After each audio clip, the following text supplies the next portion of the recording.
Good day everyone, and today will be some repair of a Mercedes-Benz cluster.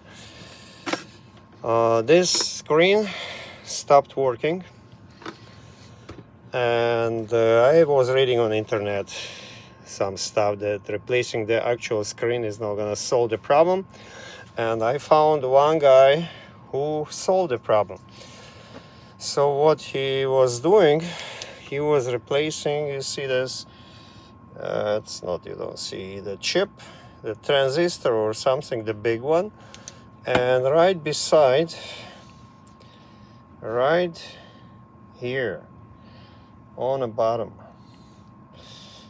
this is the one. You can see this is the one microchip what you have to replace. It's a 6-legged microchip.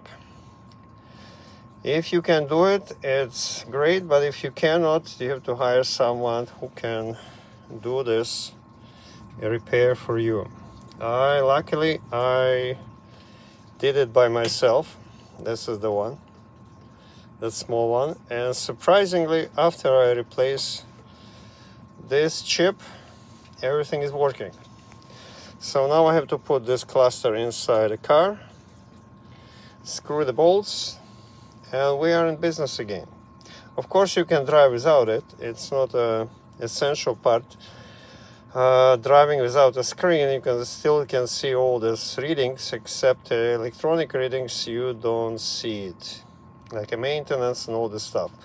So one more time I repeat, this small part over here you have to replace in order your cluster to go back to work.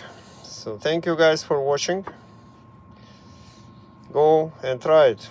I'm sure it will work for you.